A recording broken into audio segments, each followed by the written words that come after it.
আমাকে যখন আমার পরিবার, বন্ধু-বান্ধব, আত্মীয়স্বজন জিজ্ঞেস করে যে অনেক বছর প্রবাস জীবন হয়ে গেল, কখন দেশে আসবে, কখন দেশে স্থায়ী হবে?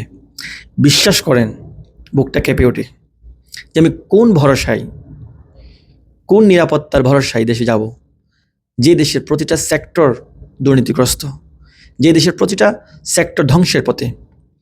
দেশে যাওয়ার পরে আমি রাস্তায় বের হব, গাড়িতে চড়বো, প্রতি মুহূর্তে অ্যাক্সিডেন্ট হচ্ছে, মানুষ মারা যাচ্ছে। দেশে যাওয়ার পরে খাবার খাবো, প্রত্যেকটা খাবারে ভেজাল, ফরমালিন। এরপরে অসুস্থ হয়ে ডাক্তারের কাছে যাব, দুর্নীতিবাজরা বসে আছে। মেডিকেলে মানুষ অসুস্থ হয়ে পড়ে আছে, হাহাকার করছে। ওষুধ খাবো, ওষুধও ভেজাল। তারপরে একটা চাকরির জন্য আবেদন করব, লক্ষ লক্ষ টাকা ঘুষ দিয়ে চাকরি নিতে হবে। এভাবে প্রতিটা সেক্টর ধ্বংস হয়ে গেছে একটা দেশে। তাহলে আমি বা আমরা কি ভরসায় এই দেশে ফিরব? এত আরাম আয়েশের জীবন ফেলে কোন ভরসায় এই দেশে ফিরব? আমরা যে দেশে আছি, এই দেশ আমাদের চেয়ে বেশি একটা ধনী দেশ না। তাদের কারেন্সির বেশি একটা পার্থক্য নাই আমাদের দেশের সাথে। কিন্তু দেখেন, 6 বছর হয়ে গেছে প্রায়, 6টা অ্যাক্সিডেন্ট দেখিনি। 1 মিনিটের জন্য ইলেকট্রিসিটির সমস্যা নেই, খাদ্যে কোনো ভেজাল নাই। কত সুন্দরভাবে দেশটা চলছে।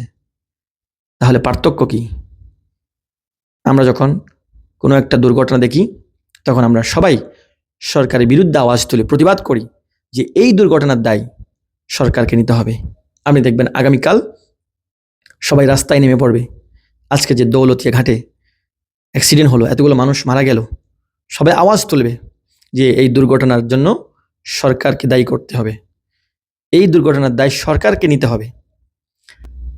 একেবারে সত্যি করে বলেন তো, আসলে কি এই দুর্ঘটনার দায় সরকারের, নাকি যারা এই ড্রাইভারগুলোকে যোগ্য মনে করে লাইসেন্স দিয়ে দেয় কিছু টাকার বিনিময়ে?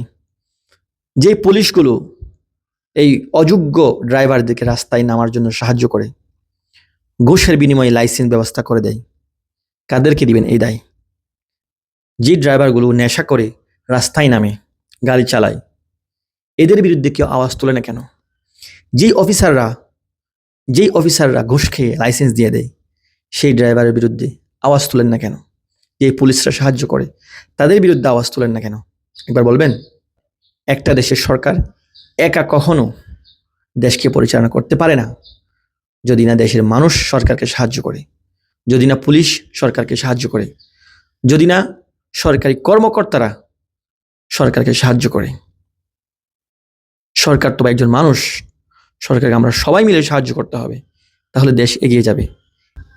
এই যে উন্নত বিশ্বে, সেখানে কি আমাদের দেশের মতো প্রতি মুহূর্তে অ্যাক্সিডেন্ট হচ্ছে, প্রতি মুহূর্তে ইলেকট্রিসিটির সমস্যা, খাদ্যে ভেজাল?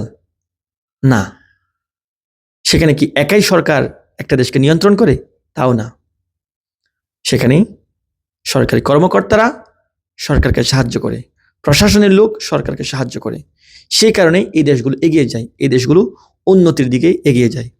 যতক্ষণ পর্যন্ত আমরা আমাদের নিজ নিজ জায়গা থেকে সৎ হব না, দুর্নীতি বন্ধ করব না, ততক্ষণ পর্যন্ত এই বাংলাদেশে কখনো শান্তি আসবে না, এই দেশ কখনো উন্নতির দিকে এগিয়ে যাবে না। দেশ উন্নতি হওয়ার জন্য, দেশকে এগিয়ে নিয়ে যাওয়ার জন্য দেশের প্রত্যেকটা মানুষ সরকারকে সাহায্য করতে হবে। দেশের প্রত্যেকটা পুলিশ প্রশাসন, যতগুলো প্রশাসনের লোক আছে, সবাই সরকারকে সাহায্য করতে হবে। দেশের প্রত্যেকটা কর্মকর্তারা, সরকারি কর্মকর্তা, বেসরকারি কর্মকর্তা, যার যার অবস্থান থেকে দেশপ্রেম নিয়ে দেশকে সাহায্য করতে হবে, সরকারকে সাহায্য করতে হবে। তাহলেই কেবল দেশ এগিয়ে যাবে। অন্যথায় এই বাংলাদেশ দিন দিন আরও অধপতন হবে। আল্লাহ আমাদের সবাইকে হেফাজত করুক।